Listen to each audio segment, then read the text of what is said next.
The Columbia Network takes pleasure in bringing you Suspense.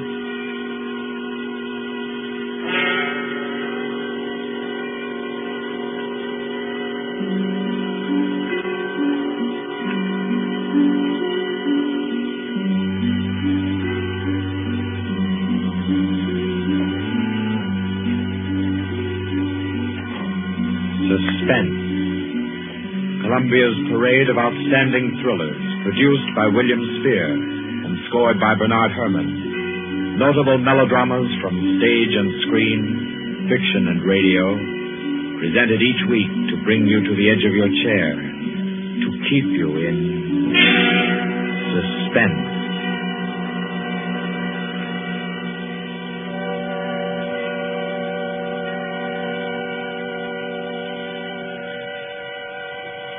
Tonight's story, by the noted American author T.S. Stribling, deals with the crime of murder on an exotic and atmospheric island, with ragged beggars who slept in a Hindu temple and awoke with gold in their pockets and a dead girl lying near them, and with a strange and mystical entrance into the life of hereafter, which was the experience of an American psychologist.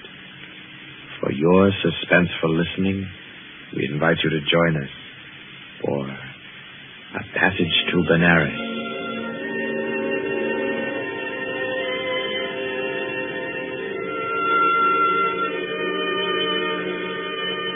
In Port of Spain, in Trinidad, at 5:30 in the morning, Mr. Henry Poggioli, an American psychologist, stirred uneasily, became conscious of a splitting headache, opened his eyes in bewilderment, and then, with a shock, saw where he was. He got up, arranged his clothing. He tried with his neat psychological mind to recapture his dream, to bottle up again the little smoking wisps that still floated about within his aching head. By 7 o'clock, he'd found his way back to the house of Mr. Lowe, his host in Port of Spain. Lowe was already about his coffee, with an interested spoon poised above the morning paper. Ah, there you are. Good morning, Poggioli. I say, you're quiet. Didn't hear you get up at all. Have some breakfast? Oh, thanks. I've been out for a breath of air. What's the news today? Well, the new governor will arrive in Trinidad on the 12th, and, hello. Another native killed his wife. Tell me, Poggioli, as a psychologist, why do coolies kill their wives? Oh, for various reasons, I imagine. Let's hear some of the facts. Oh, I say, this is a coincidence. Really putting on a show for you, Poggioli, on your first visit to Trinidad. How so? Well, you remember that wedding procession you and I watched last evening down at the Hindu temple? The temple? Oh, of course. The cream-colored little bride with the breastplates and the linked gold coins and the anklets and all the finery. Mm-hmm. And the bridegroom. What did you say his name was? Budman Lal? Yes. Well, do you know what's happened? Budman Lal is in jail this morning, and his cream-colored little bride is dead, with her throat cut. No. Do they think he did it? No doubt of it. That's why he's in jail now. He always seemed like a sensible fellow, too. One of our best patrons. Which only proves my contention, Poggioli. A bridegroom of only 6 or 8 hours killing his wife without any reason at all. Oh, there's usually some reason for murder. Maybe. But I say, old boy, you're missing the point completely. How? Well, suppose you actually had gone and slept in the temple there last night. You wanted to, you know. Remember? And I said, no white man ever stays all night in a coolie temple. You remember? Yes, I remember. You said it simply isn't done. Well, if you had, Poggioli, I say, that would have been a pretty kettle, wouldn't it? Yes. Yes. Well, I'm afraid I'll be mixed up in this. Both Mr. Lal and his uncle Hiradas are clients of mine. Old Hiradas has upwards of $5 million in my bank. Hiradas? Didn't you tell me he built that temple where the murder took place? Yes. It's what the Hindus call a temple and rest house. Hiradas gives rice and tea to any traveler who comes in for the night. It's an Indian custom to help mendicant pilgrims. A rich Indian will build a temple and rest house just as you Americans erect libraries. Ah. What does it say there about the murder, though? Budman Lal, nephew of the famous Mr. Hiradas, was arrested early this morning at his home for the alleged murder of his wife, whom he married yesterday. The body was found at 6 o'clock this morning in the temple where the wedding ceremony took place. The temple attendants gave the alarm. The victim's head was severed completely from her body and all her jewelry was gone. 5 coolie beggars who were asleep in the temple when the body was discovered were arrested. They all claimed ignorance of the crime, but a search of their persons revealed that each beggar had a piece of the bride's jewelry and a coin from a necklace.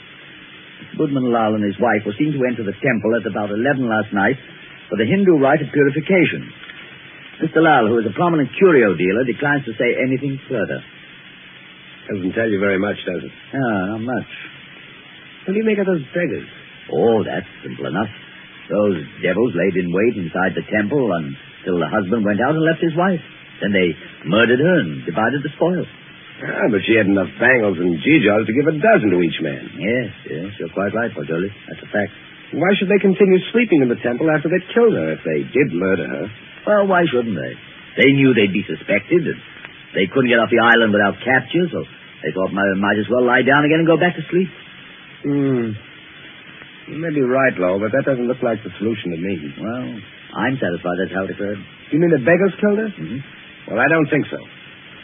I rather fancy that the actual murderer took the girl's jewelry and went about the temple thrusting a bangle and a coin in the pockets of each of the sleeping beggars to lay a false scent. Come now, that's laying it on a bit too thick, Butcher. My dear Lo, that's the only possible explanation for the coins in the beggars' pockets.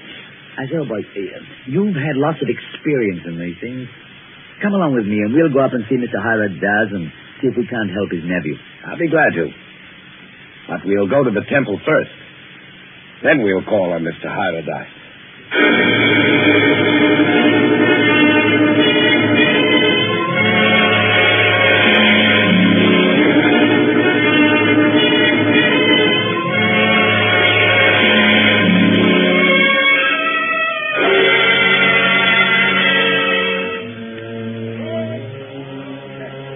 Well, here we are. In spite of the police guard at the door, the temple doesn't look sinister in the daylight. No, it just looks dirty. Let's go in and question the beggars. Excuse me, did any of you fellows hear noises in this temple last night? Oh, much sleep side, no noise. Policeman punch us wake this morning, makes it still here. What's your name? To the charm side. When did you go to sleep last night? When I ate rice and tea side. Mm-hmm. Do you remember seeing Budman Lal and his wife enter this building last night? Yes, remember side. Did you see them go out? No side, no one remember go out. You were all asleep then, huh? All asleep side. Did you have any dreams during your sleep? Hear any noises? I dream bad dream side. Huh? When policeman punched me awake this morning, I think dream is come true. And me side. Please. Did you all have bad dreams? Yes, all have bad dreams. Look here, Pajoli. I don't see where this is getting us. I do think we ought to be getting on to old Haradas's house. No, I think we can now entirely discard the theory that the beggars murdered the girls. On what grounds? They told you nothing except that they all had bad dreams. That's the reason. They all had wild, fantastic dreams. That suggests that they were given some sort of opiate in their rice or tea last night. It's quite improbable that 5 ignorant coolies would have wit enough to concoct such a piece of evidence as that. That's a fact, but I don't believe a Trinidad court would admit such evidence. We're not looking for legal evidence. We're after some indication of the real criminal. Now I suggest that we get onto the house of Hiradas.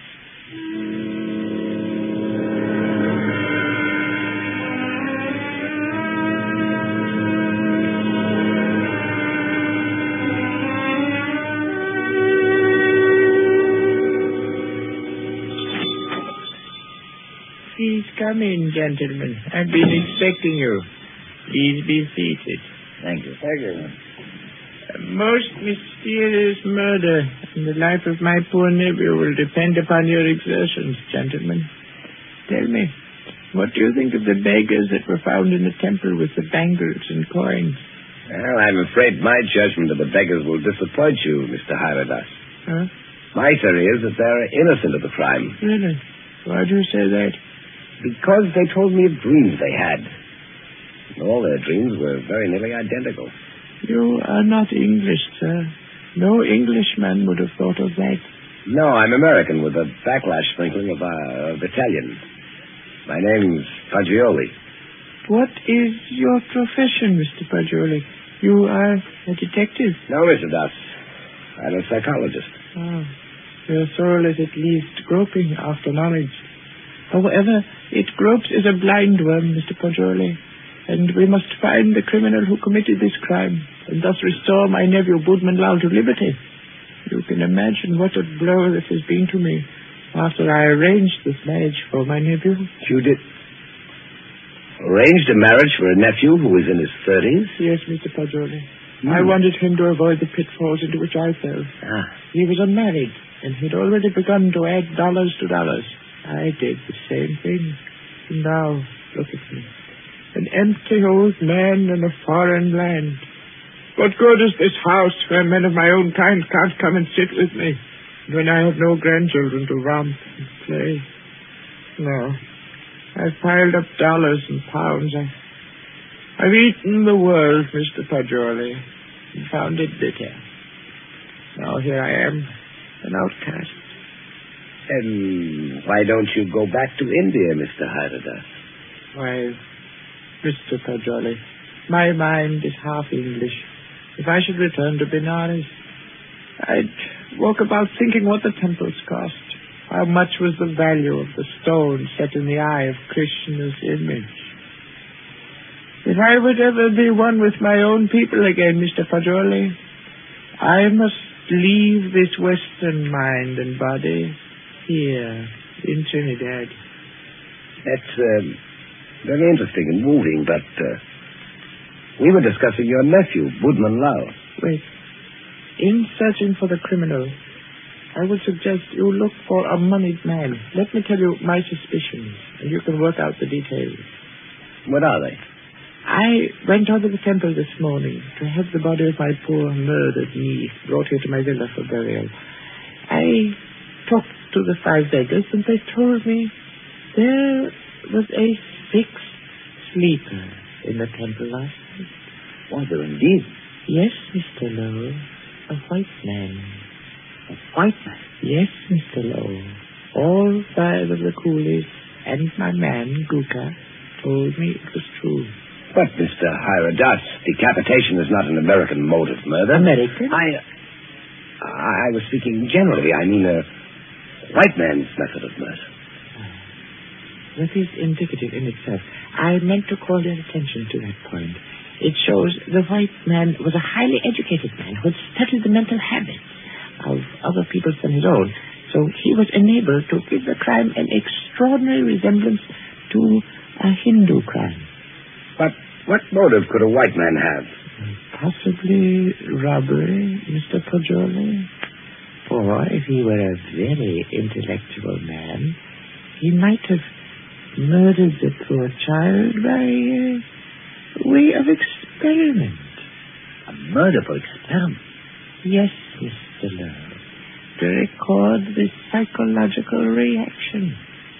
Why, I can't entertain such a theory as that, Mr. Hyradas. Oh, no. It is too far-fetched. However, it is worth investigating, is it not?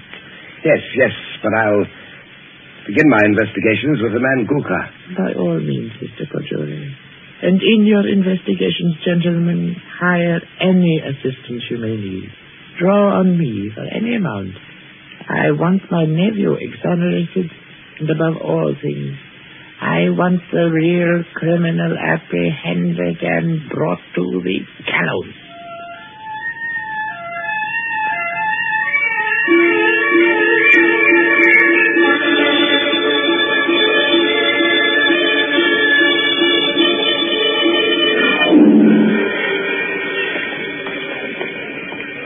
What do you think of that, Fagioli?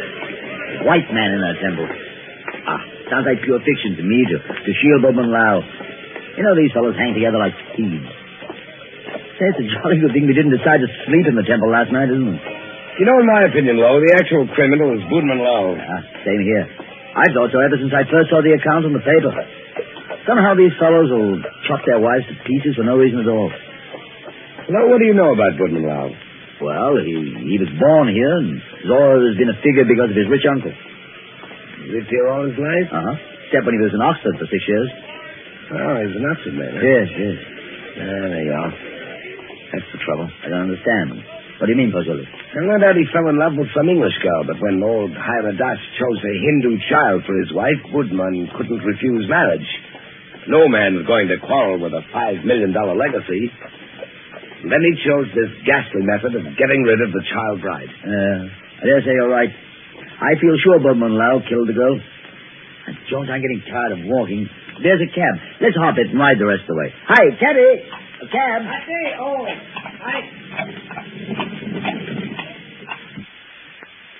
Well, aren't you coming? You know, I don't feel that I can conscientiously continue this investigation, trying to clear a person whom I have every reason to believe guilty. But, man, don't leave me like this. At least come as far as police headquarters with me and explain your theory about Guka, the temple keeper, and the right. Well, I thought I'd go back to your cottage and pack my things. Pack your things? Oh, your boat doesn't sail until Friday. Yes, I know, but there's a daily service to Curacao. It struck me to go there. Oh, no. Come, you can't run off like that just when I've stirred up an interesting murder mystery for you to unravel. Why, Pajoli, you ought to appreciate my efforts as a host more than that. Well, all right, then. To the police station. Yes, hurry up.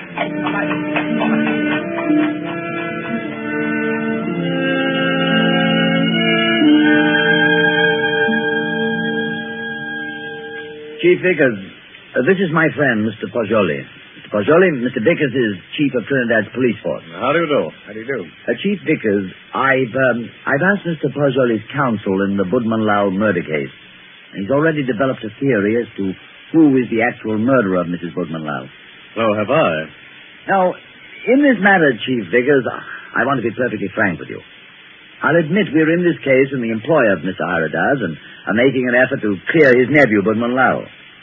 We felt confident you'd use the skill of the police department of Port of Spain to work out a theory clearing Woodman Lau just as readily as you would to convict him. Our department usually devotes its time to conviction and not to clearing criminals. Yes, I know that, but if our theory will point out the actual murderer... What is your theory? Mr. Pajoli's deduction is based on the dreams of the men who were found in the temple. So Mr. Pajoli's deduction is based on dreams. It would be a remarkable coincidence, Mr. Deckers, if 5 men had lurid dreams simultaneously without some physical cause. It suggests strongly that their tea or rice was doped. Now, if you find out what soporific was used, then have your men search the sales record of the drugstores in the city to see who has lately bought such a drug. You will find the murderer. Uh-huh. How do you like Trinidad, Mr. Pajoli? I like it very much indeed. You've just arrived, haven't you? Yes. In what university do you teach back in the States? Ohio State. A chair of criminal psychology in an ordinary state university? I'm not a professor. I'm simply a docent, and I haven't specialized on criminal psychology. I quiz on general psychology. You're not teaching now?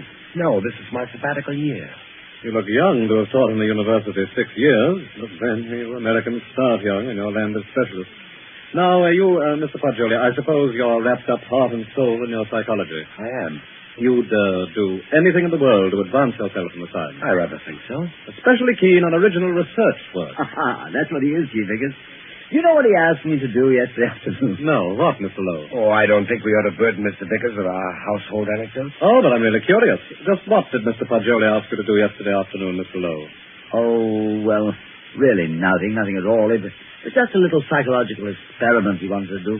And did he do it? Oh, no, I wouldn't hear of it. Oh, as unconventional as that? Oh, it's really nothing at all. I think I could guess your anecdote if I tried, gentlemen. About a half an hour ago, I received a telephone message from my man stationed at the temple to keep a lookout for you and Mr. Pajoli. A lookout for us? Yes, because one of the coolies under arrest told him that Mr. Pajoli slept in the temple last night. Oh, but that's not true. That's exactly what he didn't do. He suggested it to me, but I said no. You remember, Pajoli, you didn't do it. Did you, Pajoli? Did you? You see, he did.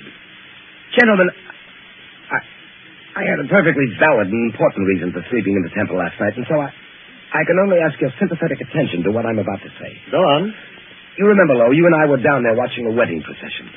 Well, just as the music stopped and the procession entered the building, suddenly it seemed to me as if they'd vanished. Naturally, they'd gone into the building. No, I don't mean that. I'm afraid you won't understand what I do mean. That the whole procession had ceased to exist, melted into nothing. You see, that's really the idea on which the Hindus base their notion of heaven. Oblivion, nothing. Yes, I've heard that before. Well, our medieval Gothic architecture was a conception of our Western heaven, and I thought perhaps the Indian architecture had somehow caught the motif of the Indian religion, suggested nirvana. That's what amazed and intrigued me. That's why I wanted to sleep someplace. I wanted to see if I could further my shred of impression. Does that make any sense to you, Mr. Dickson? We're not interested why you went, Mr. Poggioli. We know a murder took place in the temple. You can't think that I committed a horrible murder as an experiment. You intellectual chaps do some pretty weird things, Mr. Poggioli. Why, only the other day I was reading about two young intellectuals. Yes, these fellows I read about also tried to turn an honest penny by their murder. I don't suppose you happened to notice yesterday that the little bride, Maila Ram, was almost covered with gold bangles and coins? Of course I noticed. But I had nothing whatever to do with her. I did sleep in the temple. By the way, you say you slept on a rug just as the coolies did. Yes, I did. And you didn't wake up either, Mr. Poggioli? No. Then did the child's murderer happen to put a coin and a bangle in your pocket, just as he did the other sleepers in the temple? I don't know. I haven't looked in my pocket since then. Then please do so now, Mr. Poggioli. Oh, yes. Here they are, Mr. Dickson. You don't happen to have any more, do you? No. I've already been through all my pockets and I haven't any more. Well, that's something. Of course, you might have expected just such a questioning as this and provided yourself with these two pieces of gold, but I doubt it. Somehow, I don't believe that you're an experienced enough man to think of such a thing. However, we shall see. I suppose you have no objection, Mr. Poggioli, to my accompanying you over to have a little search of your baggage in Mr. Lowe's cottage?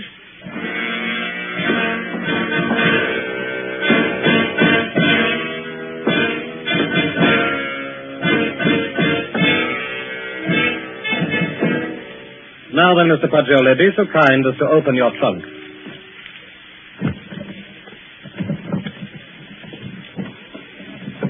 Good heavens. Mm-hmm. Just as I thought. A trunk tray full of bangles and coins.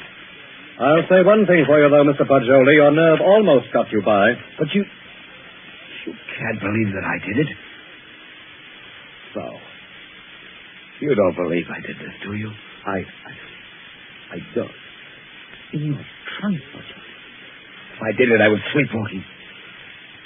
God, to think that it's possible, but right here in my own... Well, we might as well start back, I suppose. This is all. I'll go back with you, Poggioli. I'll see you through. Somehow I can't. I won't believe you did it. You know, Poggioli, you set out to clear Budman Lal, and, well, dash it all, it looks as if you had. No, he didn't. Budman Lal was out of jail at least an hour before you fellows came into police headquarters to see me.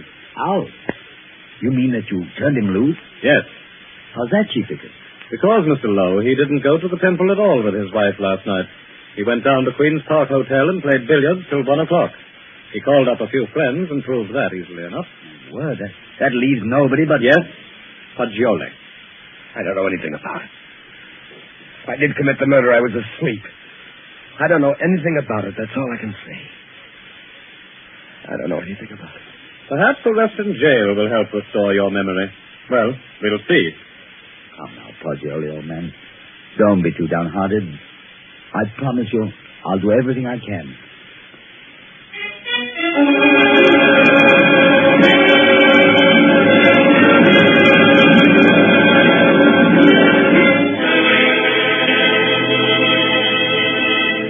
In the case against Henry Poggioli, having been duly tried by a jury of your peers who have been found guilty and by the powers invested in me, I herewith sentence you to be hanged by the neck until you are dead.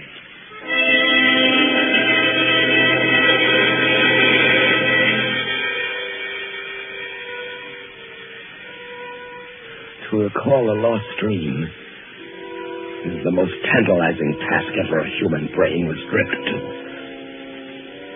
But if I lie still long enough on this bunk, perhaps I can recapture the dream I had in the temple last night.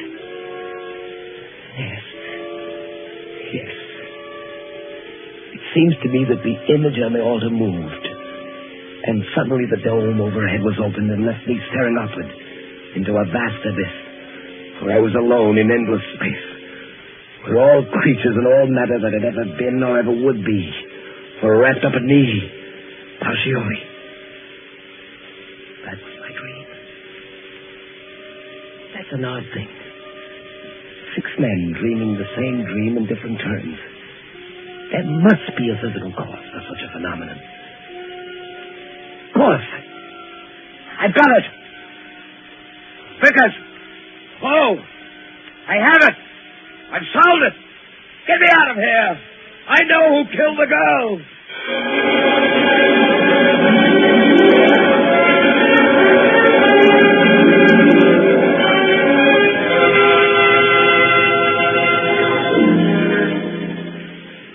What is it, my friend? I know who murdered the bride. Old Hierodat did it. Now listen. Go tell Vickers to take the gold he found in my trunk and develop all the fingerprints on it. He'll find Hierodas's prints. Also tell him to follow out that opiate clue I gave him. He'll find Hierodas and a man to put the gold in my trunk. See if they don't find brass or steel filings in my room where the scoundrel sat and filed a new key. But they've already done that long ago. Have? But certainly. And old Hierodas confessed everything. Though why a rich old man like him should have murdered a pretty child is more than I can see. Well, why did he pick on me as a scapegoat? Oh, he explained that to the police. He said he picked out a white man so the police would make a thorough investigation and be sure to catch him. Did? Aye. But what I can't see is why the old boy wanted to be caught and hanged. Well, why didn't he commit suicide? Why? I know why. Because according to his religion, in that case his soul would have returned in the form of some beast. He wanted to be slain because he expects to be reborn instantly in Benares, with little Maila Ran as his bride instead of his nephew's. He hopes to be a great man with wife and children. All the things he was not, here in Trinidad. Yes, you must be right. Why didn't you come and tell me about Hierodas's confession the moment it occurred? What do you mean keeping me here when you know I'm an innocent man? Why didn't you tell me before this? Because I couldn't. Old Hierodas didn't confess until a month and 10 days after you were hanged.